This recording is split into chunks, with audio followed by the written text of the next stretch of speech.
Alright, let's look at practice exam 2, problem number 13. Right, so we're going to use log differentiation to find the derivative of this. Right, so first step, we take the natural log. Right, so you have a natural log of y is equal to natural log of x to the 8th cosine cubed of x over square root of x minus 1. Right? So using the log property, right, first you have a multiplication, we split into addition. So I'm going to just say natural log of x to the 8th plus natural log of cosine cubed of x, and then plus natural log of at least square root. We don't like it, so I'm going to write it as x minus 1 to the 1/2 power.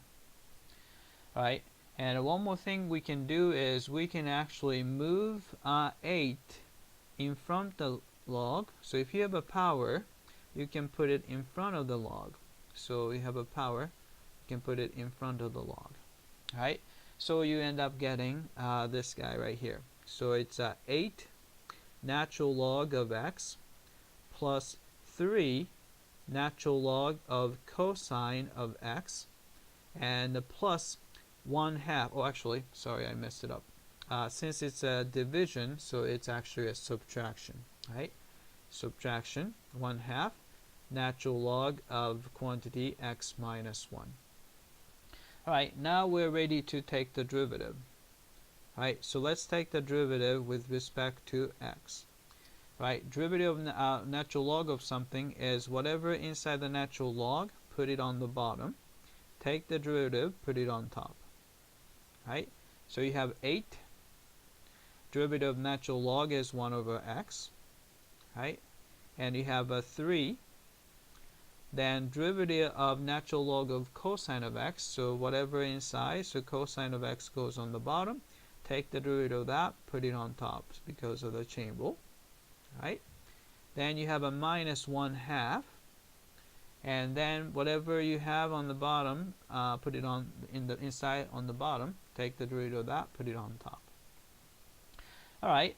Then last step would be simply since we're looking for just y prime, so we're gonna have to multiply both sides by y. So y prime is equal to, so let's clean up a little bit. So you have 8 over x. Here, there's a negative sign. Right? Sine over cosine is the same thing as tangent of x. Then minus 1 over 2 times quantity x minus 1.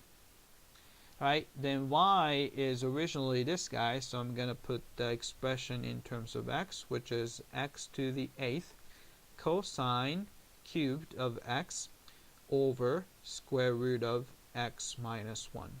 Right, so it doesn't look very pretty, but this is the correct derivative. Oh, actually, I shouldn't have done that. Right, so but this is the correct derivative. Alright, maybe I'll do this. This is the correct derivative that we're looking for. Alright, so by the same technique, we can take the derivative of this guy. Alright, so let's take the natural log of both sides. You have natural log of y is equal to natural log of sine of x raised to the x power. Right? But if you have power here, we can put it in front. So this becomes simply x times natural log of sine of x. Alright, now we can take the derivative. Right? So if you take the derivative with respect to x, you will get same thing, y prime over y. Right, here we have to use a product rule. So two things multiplied together. So derivative of the first is 1 times the second natural log of sine of x plus first guy x times derivative of the natural log of sine of x. So you put sine of x here and put the derivative of that, put it on top. So cosine of x. Right? Then last step would be again, multiply through by y so that we can isolate y prime.